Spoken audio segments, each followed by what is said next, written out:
Hello. Can you hear me? Thank you so much for coming to Flyleaf Books to hear Mur Lafferty talk about her new book, Station Eternity. Mur is an author, podcaster, and editor. She has been nominated for many awards and even won a few. She lives in Durham, North Carolina with her family. Mur is joined tonight by fellow author Samuel Montgomery-Blinn. I hope everyone enjoys, and thank you so much for supporting your local independent bookstore.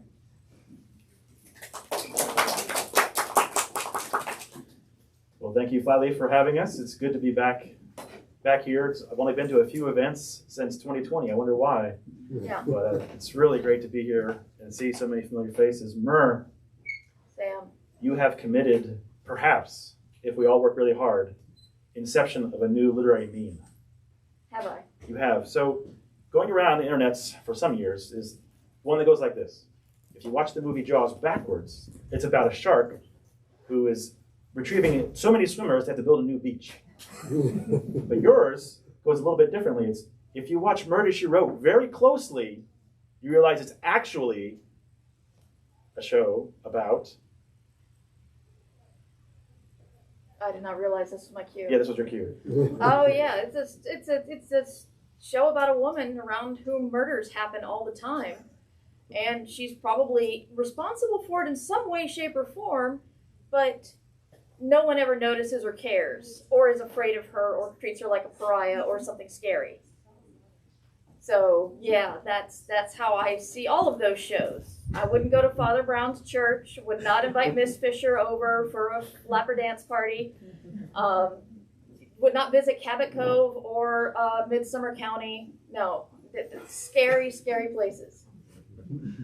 Scary places. So you've been talking about this Murder, She Wrote meets Babylon 5 novel for, it seems like, a very long time. I've been reading it a very long time. So what took so long? Dude. Why? What happened?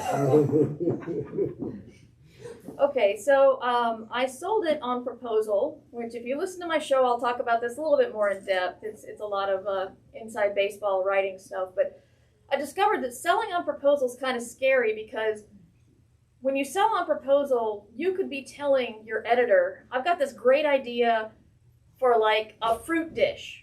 And you're thinking maybe apples and oranges. And they hear fruit and they're thinking bananas Foster's. Hell yeah, we'll buy it, let's go.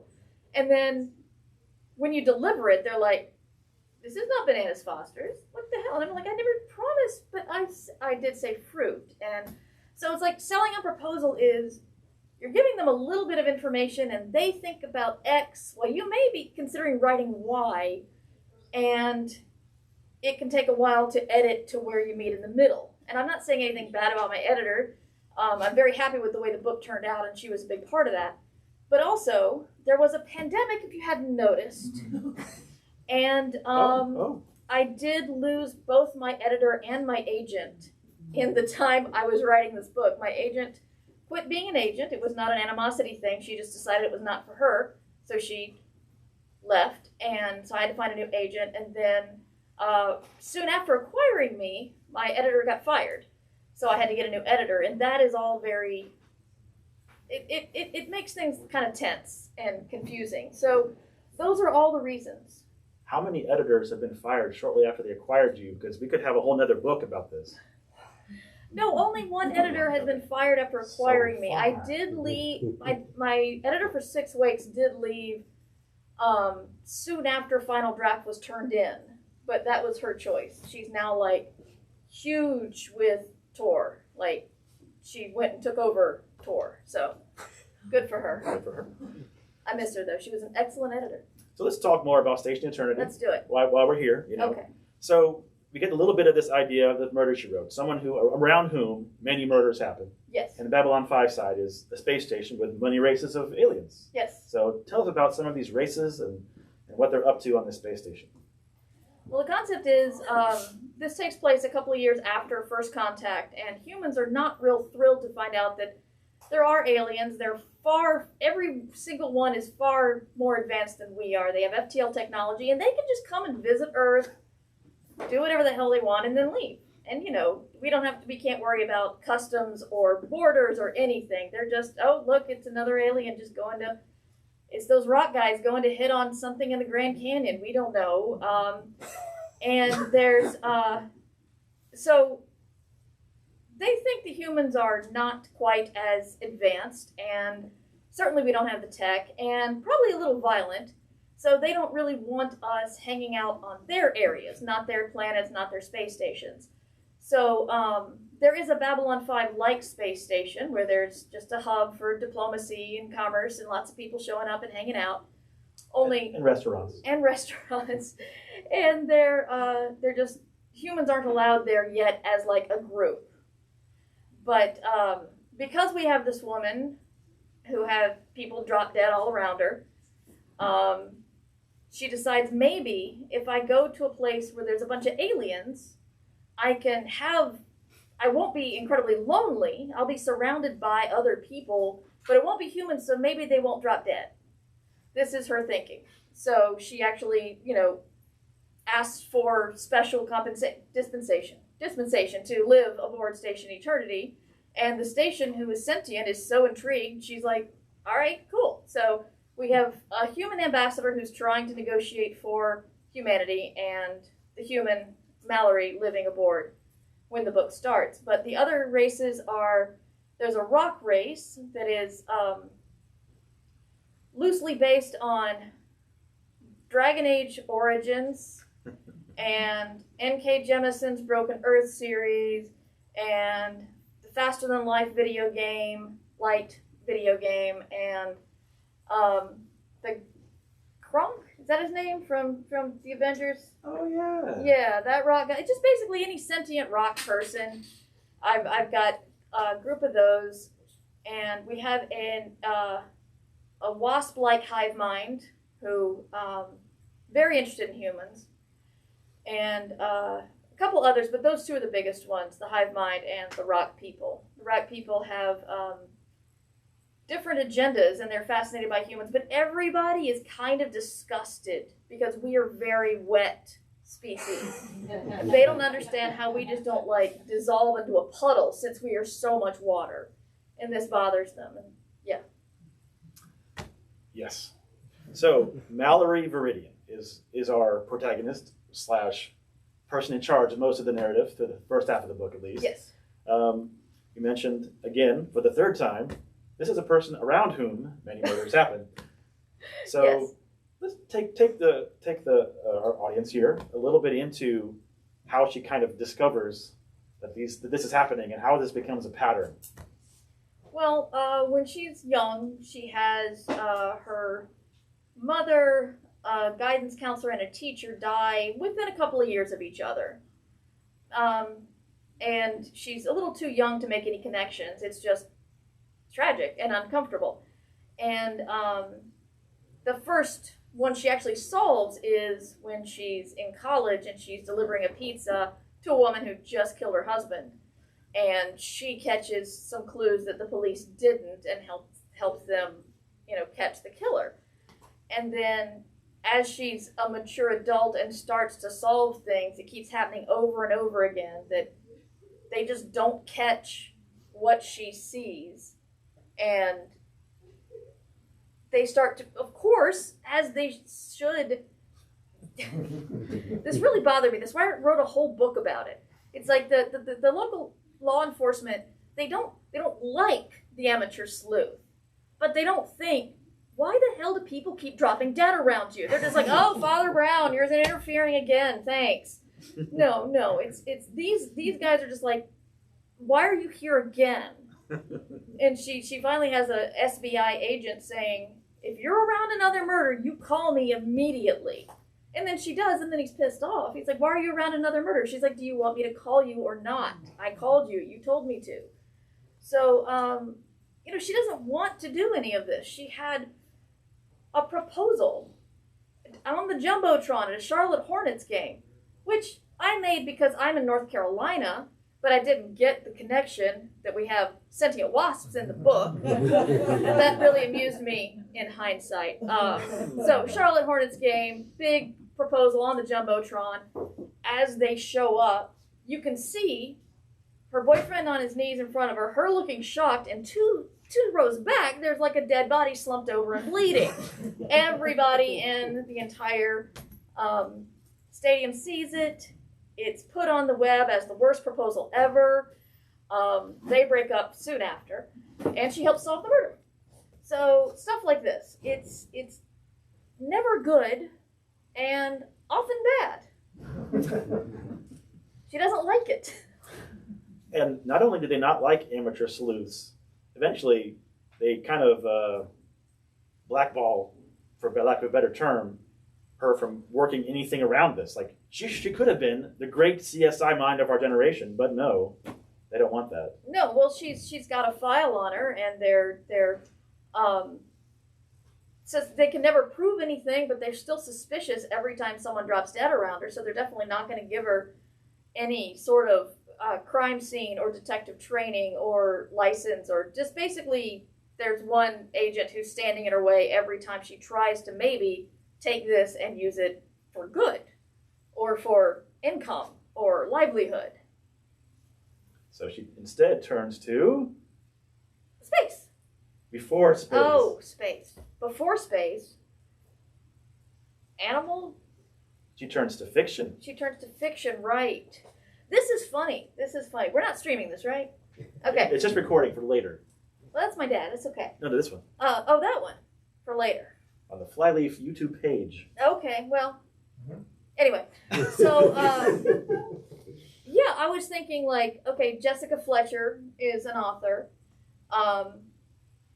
So I decided that she should be a writer because there's no other way she can make her living. And my editor actually wasn't crazy about that idea. She wasn't excited because I think too much writing from the point of view of writers, or you get kind of, I don't know, in your own head. I'm not really sure. But, so I didn't make her a dream to be a writer since she was a child writer. It was well, I've got these stories and I got to pay the bills and I know all the details of the stories, so maybe I'll just, I'll novelize these things and see how it works. And so that's kind of how she pays her bills, and she also works nights at the animal shelter.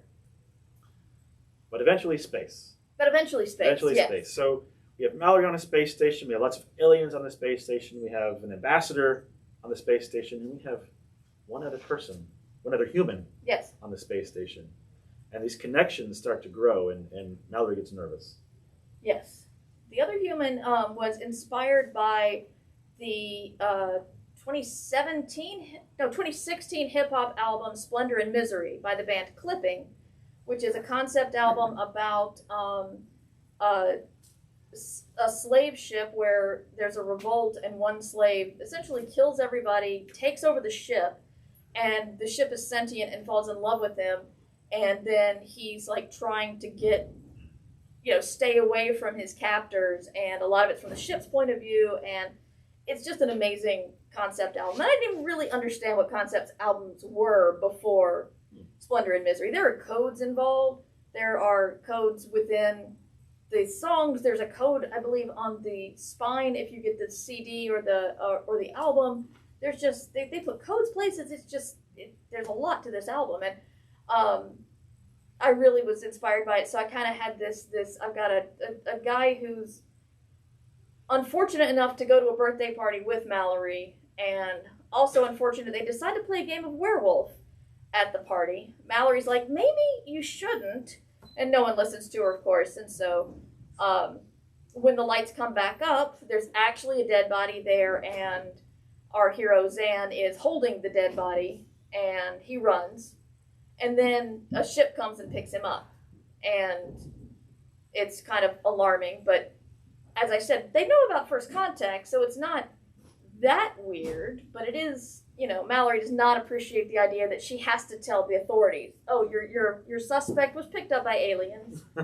So yeah, the aliens are kind of on vacation, and one of their grandfather who allowed them to go on vacation only did so with the caveat that they would have to take the autopilot back. And so they go and get drunk in the Grand Canyon, and then they're flying over North Carolina and pick up their own human, and they're really excited about this. And then they fly off to Station Eternity, and they're like, sorry man, autopilot. And so that's how he ends up there. And because he knows he's probably going to be a murder suspect, he decides to stay. Not only that, this is all happening basically on an army base. Yes. So not only is he maybe a murder suspect, he's also an AWOL army. Yes. You know. Yeah, that's another reason why maybe. So it's a bad situation for Zan. Yes. Is that how you? Yes. My mic was off. Is mine still on? Okay. Okay. So as we can kind of see, the scope kind of starts kind of close. We have Mallory, we have Zan, we have the point of view of them and kind of their immediate concerns, because they have immediate concerns.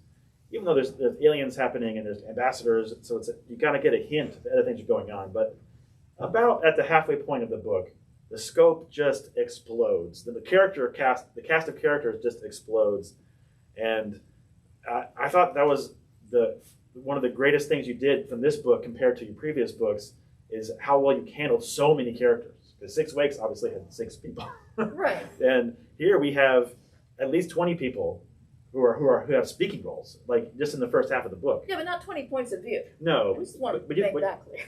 No, there's more than one point of view. I know there's one point of view. There's numbers between 1 and 20, Sam. Okay,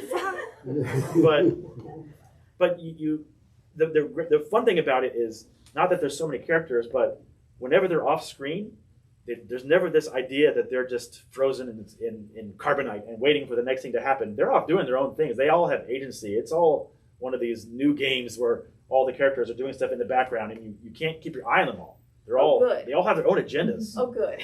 So that's what I was trying to I'm get glad to. that worked. Yes. So they all have their own agendas, and there's multiple mysteries going on. There's the mystery of what are the stone people up to? What is Zan really up to? Why does Mallory keep finding dead people around her? Yeah. What is the ambassador doing? What's going on with the station? We have mystery upon mystery, and they're all juggling around. And then you introduce a catastrophe. Yes. So good on you for doing that to us. Oh, well, thank you. Yeah. Thank you. The actual first murder is as I mentioned, the station is sentient, but she needs another sentient, like a more on the level of humans, sentient being to communicate with everybody else. So the station has a host with which to communicate to. If you want to talk to the station, you have to talk to the host. Well, the first person to die is the host.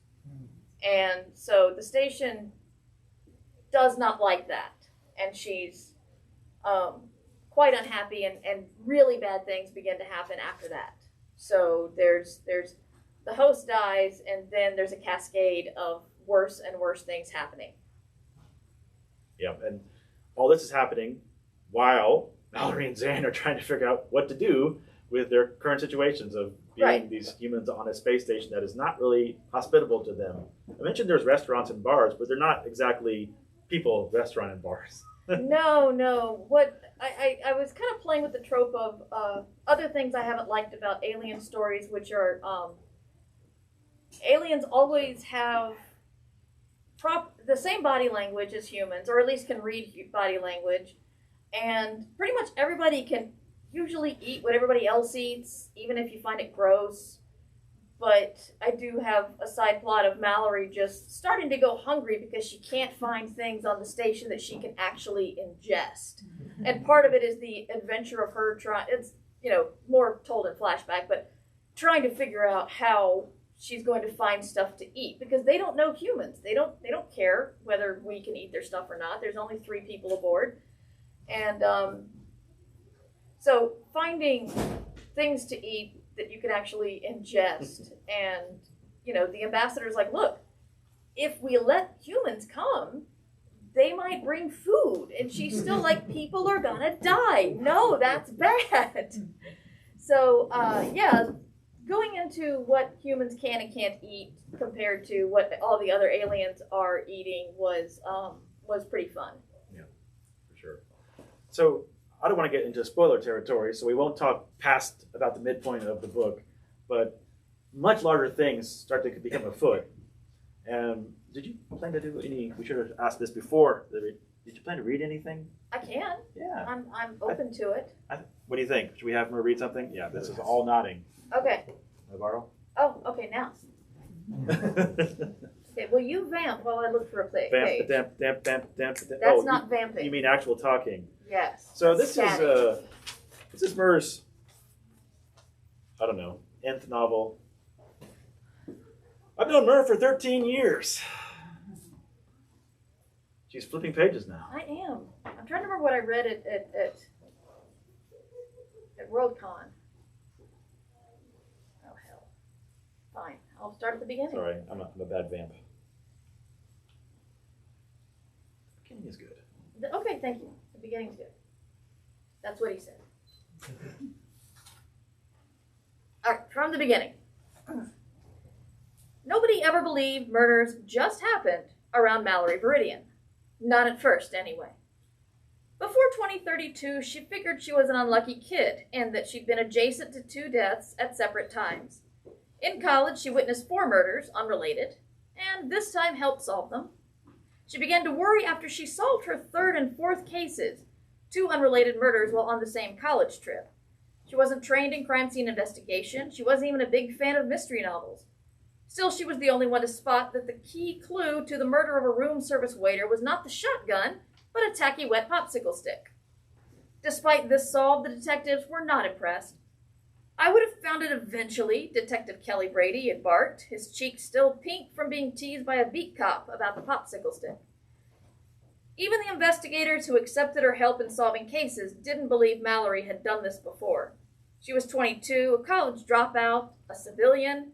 What did she know about murder investigation?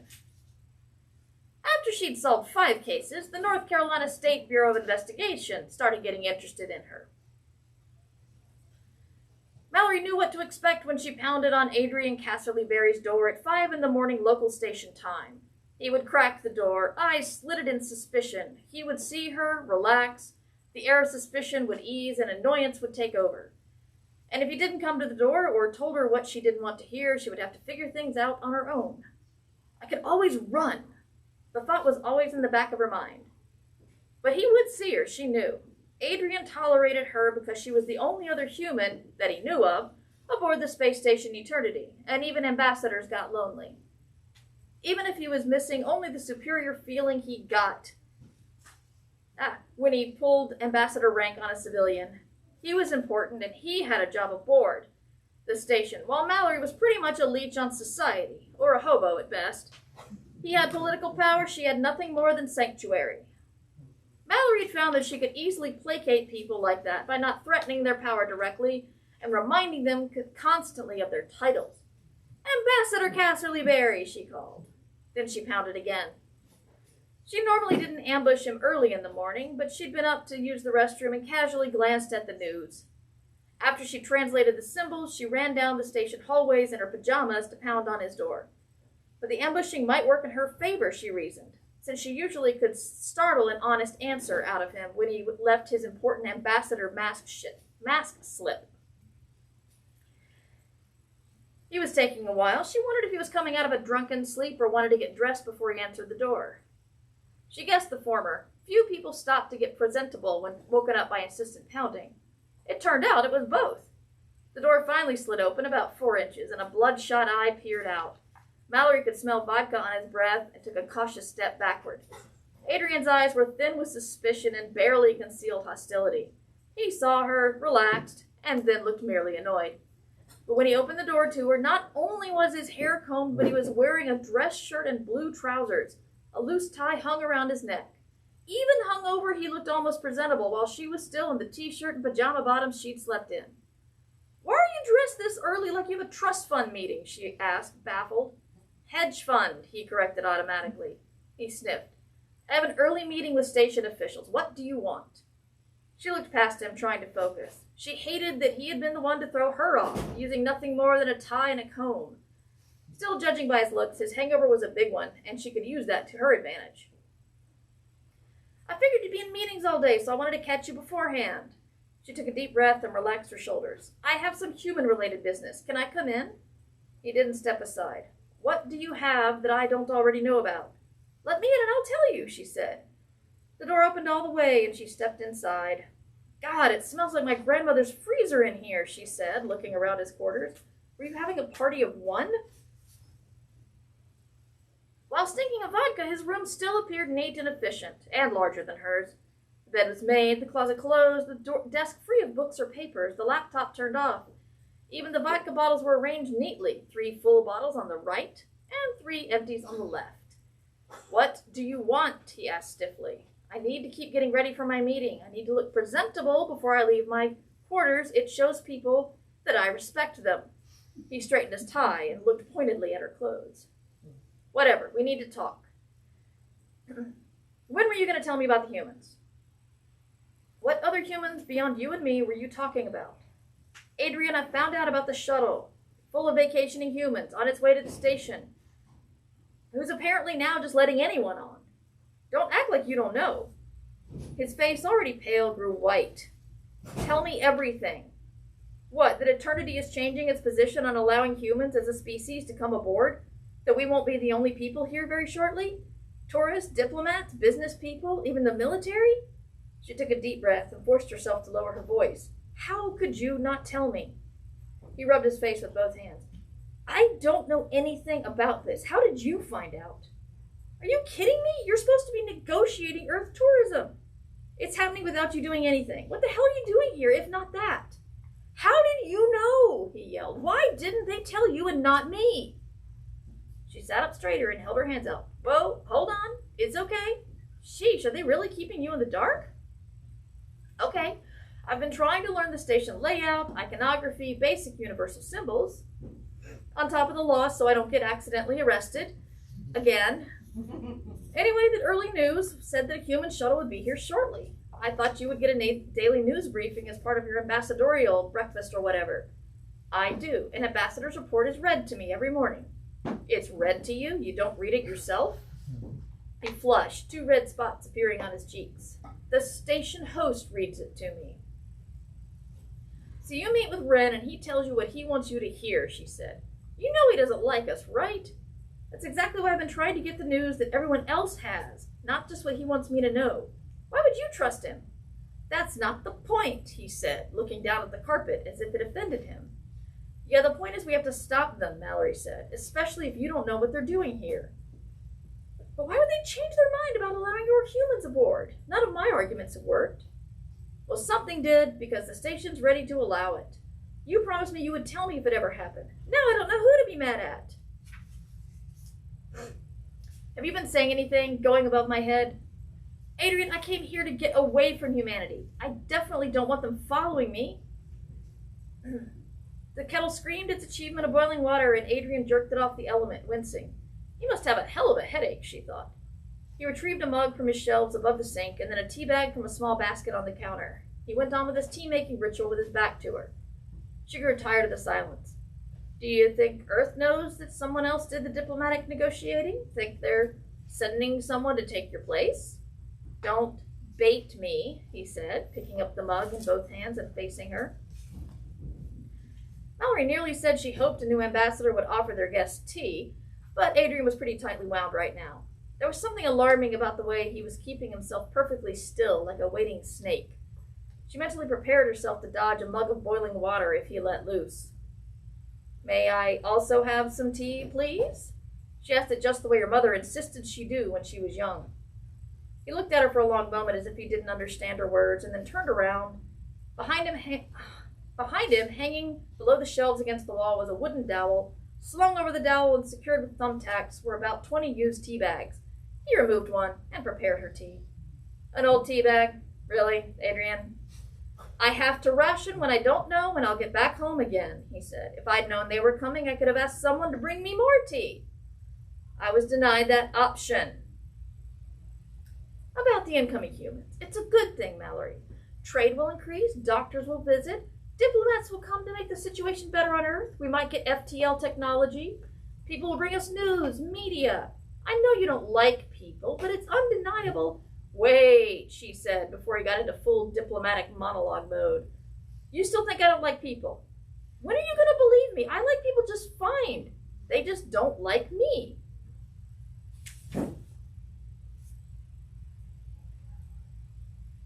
If humans come aboard, we will be writing the epigraph for someone's tombstone. But it won't be mine, she said. Nobody, really, nobody believed murders just happened around her. After 2 years of college and 4 murders in 6 months, she tried therapy. Dr. Miller first said she'd seen too many murder mystery shows and didn't believe her when she said she wasn't a fan. Then he suggested possible paranoid schizophrenia or maybe just paranoia. She left the appointment with a prescription from, I looked up the drug and I wrote it down and I've never said it out loud. Rexpriase. It's the right drug for, just trust me. that she didn't fill. During her second appointment, Miller's receptionist was murdered while Mallory and the doctor were arguing in the next room. When they discovered the body, Dr. Miller accused her instead of validating her. And then when she obviously had a perfect alibi, him refused to treat her further. He didn't appreciate her solving the crime either, probably because the killer had been his own wife. She turned to religion next. She didn't care which, she just made a list of the places she could go to and roll the die. Every holy leader she spoke with told her to trust in a variety of higher powers, give herself to Christ, follow the Tao, meditate, pray, volunteer, whatever. They each thought she was presenting a troubled mind that their faith could focus, not a real problem. But she couldn't just magically believe in something, she had trouble believing in what was actually happening. Miracles happen daily if we just open ourselves to it, one priest had said while she was in confession. He hadn't wanted to call it a miracle when, while hearing Mallory's confession, a parishioner had been murdered in the church parking lot. The church had not admitted she was right. They instead accused her of orchestrating the crime. This was her 8th murder, and she should have known better. She opened her private life to law enforcement, from local cops to the North Carolina SBI, to prove she had nothing to do with the murders. The only result was that her computer got broken and they wouldn't replace it. They never found any evidence linking her to any crime, but they never stopped being suspicious.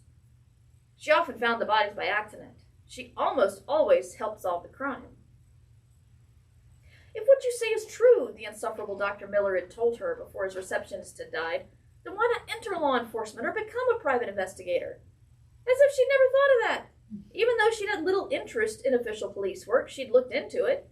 Unfortunately, her proximity to the murder she'd already solved killed any chances she had of entering law enforcement herself. Suspicion was too high. It also hadn't helped that she hadn't graduated from college, thanks to a murder. She dropped out after her sophomore year. Everyone in her family feared her, and everyone's still alive, except for her aunt, who thought she was insane and needed help by way of a mental institution. Her friendships dried up, romance was out of the question. If someone dated Mallory, then someone close to them would die, without fail. I'll stop that.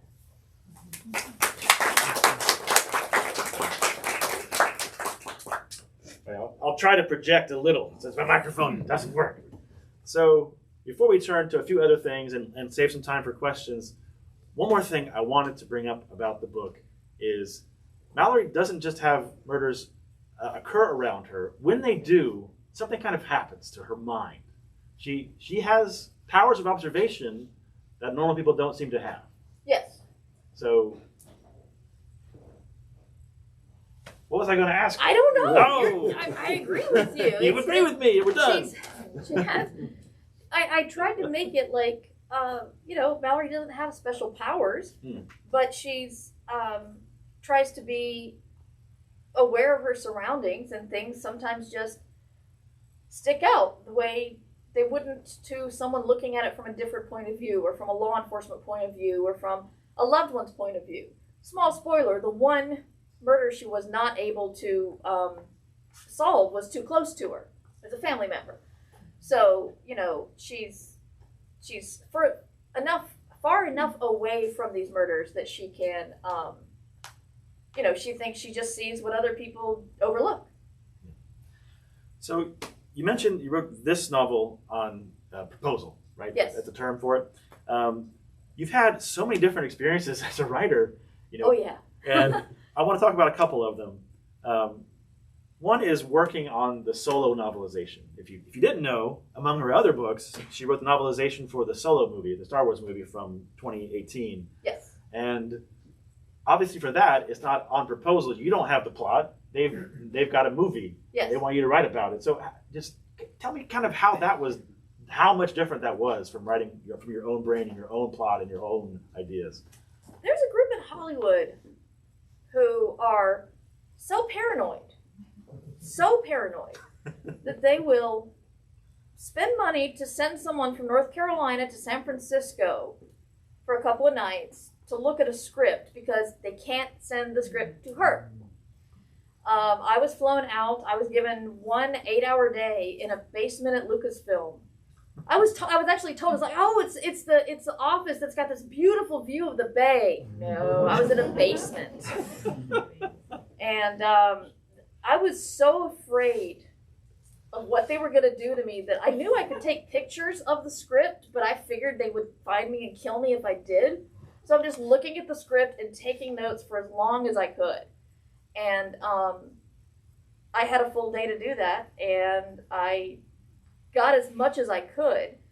And it turns out that the middle grade novel, which when I read it, I didn't see a whole lot that was, middle graded. It was just a novel and a solo, but I appreciated the job.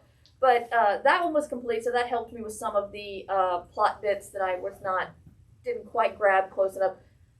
Big action scenes are hard to get from a script. So the big train incident in the first third of the movie was a little hard for me to really grasp until I'd read the middle grade book, and then I got to see the movie. They moved my deadline to the Sunday after Memorial Day, and the movie came out at Memorial Day. So we saw it at midnight on Thursday, and then one more time that weekend, just so I could grab some of the details I didn't have. Little things that I wasn't entirely sure of. So, fun fact, authors are required. It's not just I thought it was a fun little freedom. No, we're required to add scenes to make the novelization more interesting. So, I'm when I die, I want to be remembered fondly for lots of things, but if nothing else, I want to be remembered for the person who put the scene where Chewbacca takes over the bathroom in the Millennium Falcon and utterly destroys it to get all the mud out of his fur using Lando Calrissian's product. And they left that in after I wrote that scene, and that was the best thing ever. I had Lando try to understand him because he had seen a Wookiee hairstylist on another planet, and he understood some of the more important words that Chewbacca was saying. And so, they let me keep that one in.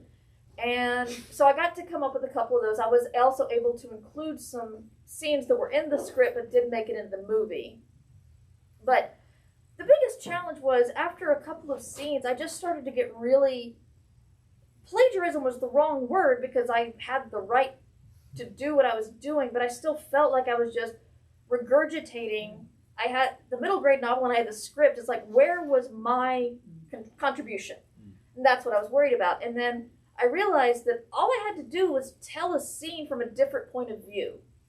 So, we often got mostly Solo's point of view in every scene. So in a lot of the other scenes, I would give somebody else's point of view. And that's when I learned about the lore in Lucasfilm, which was... So, if you've seen the movie, there's a one point where Han and his friend Kira are trying to get off the planet, and they're talking to a customs agent, and the customs agent doesn't let them through, and it gets to be very exciting. I tried to tell that scene from her point of view, and I tried to give some of her motivations and thinking about, the summer home she was going to buy when she got away from this terrible job. And I was told, first, that she had a name, and it wasn't the name that I gave her, and second, this is what she cared about, not what I wrote.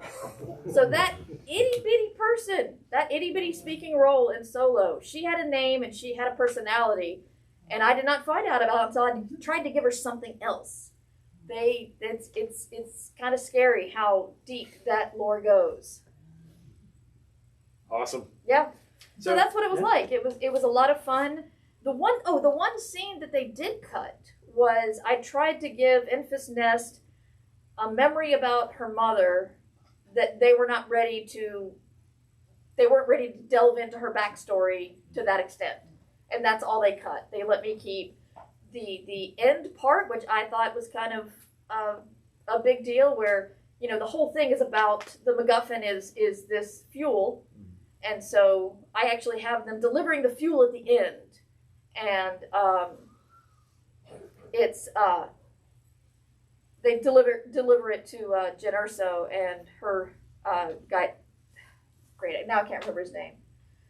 I've just lost all my Star Wars points.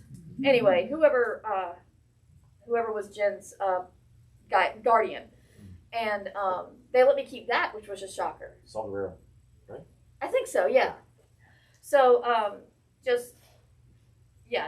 fact that they cut this little memory of Memphis Nest, but they kept the shower scene and they kept the where the fuel went at the end of the movie was really cool.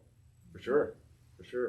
And I'm not taking any more time, but I have to take one more because this is from my daughter. So okay. You also wrote another piece of tie-in media work, The Lost Journals, a Yes. Minecraft novel. And my daughter has read this at least 40, 50 times, and I'm not exaggerating. That's awesome. Yeah. And because half of those or so has been on audiobook that I've listened to bits and pieces, and then the whole thing on car trips and family road trips. So was that one where they gave you an outline, or was that one where you got to just be Mur Lafferty writing in Minecraft? It was really cool because a lot of people have said, how do you write a Minecraft book? And I'm like, Minecraft is the easiest thing to write because I could tell any story I wanted as long as I followed the rules of the game. Like, I couldn't put cars in, and I couldn't put food that you can't make with the stuff you mine in Minecraft. But I could put a plot in there, and I could you tell a dog to sit, and then when you go far away from the dog, if you call the dog, it teleports to you. That happens in the game, it happens in the book. It's just, I was able, as long as I knew the rules of the game, I could tell any story within that. And honestly, we had been watching a lot of Gravity Falls with our kids. And so the whole mysterious uncle with the lost journal and whatever was in the journal being the big MacGuffin there, kind of wormed its way into my brain. So that's why it was the lost journals of various family members. Awesome. Thank you so much. Question time from the audience. We have a hand already. Yeah. First of all, I have two questions. What's a mid-range novel? And I know what a MacGuffin is, but some people might not know what that is. Sure. So that's Mid-range novel? Middle grade. Middle grade. Okay, middle grade novel is for tweens, bigger than, older than, how old's your daughter? She is 14 now. 14, so like 12, 10, that age range, when things start to get more in novel form and more exciting, but not nearly as exciting as YA or adult books. I don't know what that is. So it's a Young demographic. adult. Okay. So what is a MacGuffin? A MacGuffin is the thing that everybody wants. It drives the plot. So in Solo, it's A battery for my microphone. a battery for the microphone. In Solo, it's all the fuel that they are stealing. So like in like the Indiana Jones. Yes. Yes, the Ark of the Covenant is a MacGuffin. And often it really doesn't have a whole lot to do. What matters is all the people who want it and what they'll do to get it. That's the story. So you just make I have a T-shirt that says, MacGuffin movers, we move the plot so you don't have to. I'm fond of that one. But yeah, it's just, there are a lot of, 70s heist movies that are heavily MacGuffin driven. Like, what am I? Maltese Falcon. Maltese Falcon. What's the one with Barbra Streisand? What's up, Doc? What's up, Doc? What's up, Doc? There's like the 4 copies of one particular plaid suitcase that keeps being stolen over and over again. One of it has, I don't even know what it has in it, but that's the thing. They want the suitcase. Multiple people want the suitcase. So that is a MacGuffin. So the movie, the first one I can think of is the 60s movie with all those celebrities in it, like all those second-rate celebrities, like Mickey Rooney and Ethel Merman. Thank you. So that's Okay. Over here on the left. Hi. Hi. So just to talk a little bit about your early influence as far as science fiction, and also I was curious if you're a fan of Star Trek. Early influence would be, gosh, Douglas Adams. That Hitchhiker's Guide to the Galaxy keeps seeping into my work without me even realizing it, which is kind of odd that I don't realize it. I mean, my first book was about a woman writing, yes, and this one's dedicated to Douglas Adams. My first book was about a woman who writes travel books for monsters, and I didn't realize until it was like a couple of months from publication that how much it was like Hitchhiker's Guide to the Galaxy. Star Trek, yes, I was prime. I believe I'm almost exactly 1 year younger than Will Wheaton. I was prime teenager watching that. I was in the Will Wheaton is dreamy, not we want Wesley destroyed kind of club. Yeah, I wanted to be Will Wheaton. Yes. Yeah. My Star Trek has been hit and miss. For some reason, Deep Space Nine has never really landed with me, and I don't know why. I can't really articulate. It's just never, I don't know. I don't dislike it, but I know people who just absolutely love it, and I just can't really grasp it. But like right now, Picard and Strange New Worlds and Lower Decks is my favorite thing on television, pretty much. I don't even get half the jokes because I'm not steeped in all the Star Trek lore, but it's so well written that I don't need to. We'll be watching a scene, I'll chuckle mildly, Jim will die of laughter, and I'll be like, well, that was funny, but what are you laughing at? And he'll tell me the weird thing from the Star Trek animated series and the one offhand joke said in a cutscene or something. It was so that's why I like it so much, because it goes so deep and still is written on a level where if you don't know the joke, it's still pretty funny. So yeah, I do like Star Trek. I have, as I mentioned with my opinion of how aliens are depicted in a lot of fiction, I do have a problem with their kind of appropriation of other non-Western civilizations, of naming entire aliens after like this one thing, very, kind of coded Japanese, or and giving them a funny forehead. But overall, the storytelling is pretty amazing what they've done with that, and they keep making new shows and they're getting better and better, so that's pretty cool. Also influencing early was Connie Willis. I don't quite write like she does, but I'll read anything she writes. I just love her stuff. I've wanted to write like her, but don't quite have that skill. Gosh, I don't know. Yeah, I'd say Douglas Adams probably influenced my work the most. Did you by chance read The Lord of the Rings? Yes, but far too late. I need to, like, when I have all that free time that I promise someday to have, is like to do a study of when you read something, how it affects your life. I read The Hobbit when I was a kid and didn't really get it. I didn't get what people were so excited about, so I didn't continue with Lord of the Rings. When we had our daughter, I was reading a lot. So I decided, and that's when the movies were starting to come out, and so I decided to read it then. And it was good, but I think I was reading it too late. I'd read a whole bunch of fantasy that was built on the foundation of Lord of the Rings, and when you do that, when you read that first, and then you read Lord of the Rings, you're like, well, I've seen this. You don't appreciate the groundbreaking power of it. But yes, I have read it. I am not a huge fan, not an anti-fan. It's just, I saw it, I enjoyed it, I can move on. I read it, I enjoyed it, just, yeah. Still don't get Tom Bombadil. Yes, BJ. His boots are yellow. Okay. I also have two for you. First of all, alternative career for her. I'm surprised you didn't think of it, considering what you do. She could have been a true crime podcaster. That's true. That's true. What's funny is I don't follow true crime podcasts.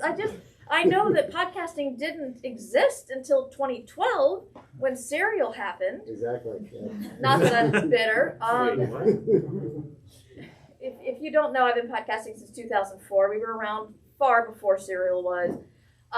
So yeah, I haven't gotten into true crime podcasts. That would have been really interesting. But you know what, BJ? I would have had to listen to true crime podcasts to do research for that, and I don't want to. Reading Agatha Christie was a lot more fun. I'm sure.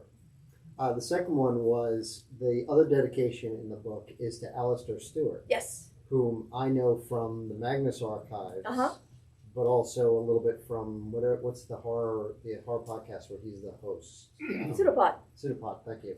Do you know him? Yeah. Okay, I didn't. Yeah, Alistair and I are old friends, and speaking of Douglas Adams again, he's got a book where there's a world that, dishwashers wash your dishes for you, and video cassette recorders, this was written back then, watch your movies for you. And so they also develop an electric monk, which believes things for you.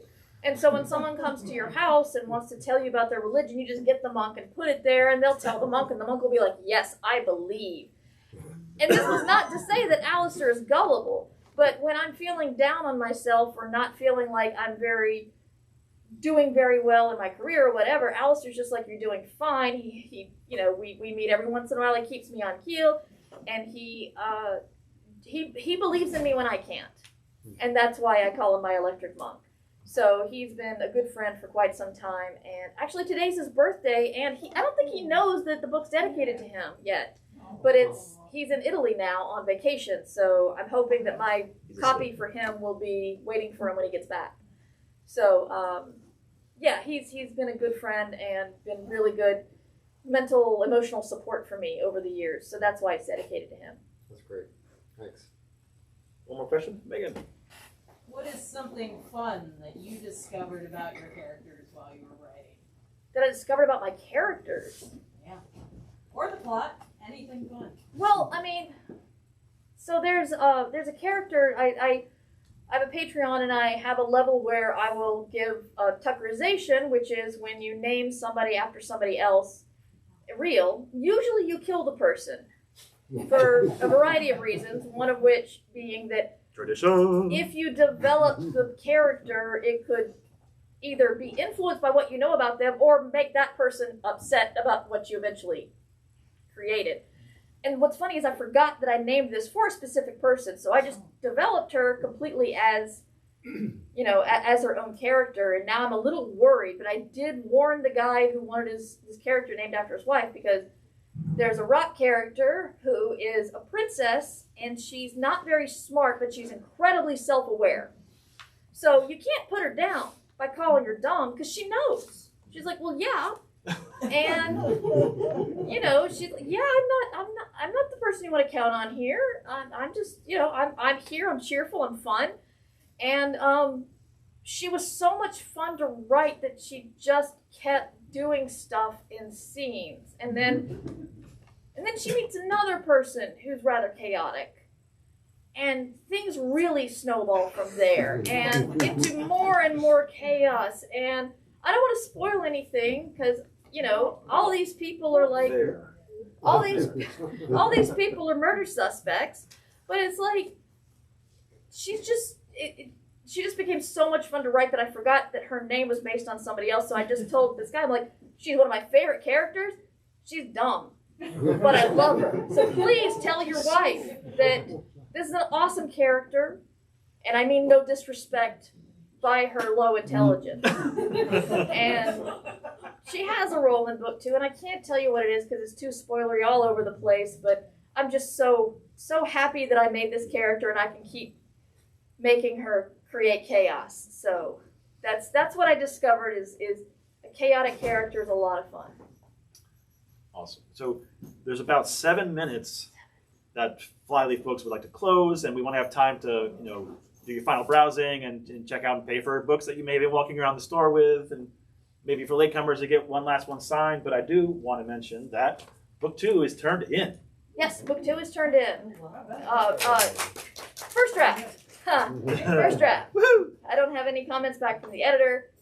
But I did discover the big thing about writing science fiction murder mysteries is that science fiction, at least my science fiction, wants to start going bigger and bigger in scope. One of my characters is a sentient space station. Murders are all of us in this room, and maybe the bookstore. It's like, it was kind of hard to balance that space station story with the action. I had to keep reminding myself, this is a murder mystery, and I can't lose that, because that's kind of what the book's about. So I was like, I think that's going to be massaged a lot in edits to make sure that I get good balance of the space adventure part, but it still matters who dies and why and who did it. So yeah, the book 2 is turned in, but it'll still be some work. And I don't have a title because I'm very bad at titles, and Station Eternity went years without a title, years. It didn't even feel real for a while. When I asked the garages and clipping, I asked for rights to the song lyrics in the book. I had to ask. I knew clipping. I had met them at Worldcon, so they knew that I was a writer.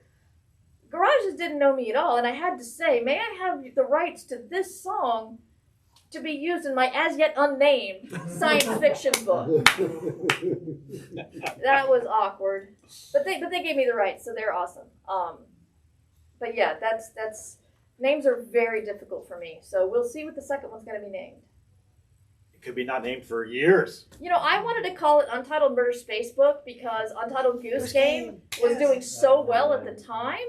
Nobody else thought that was a good idea. I love it. I'm in. Okay.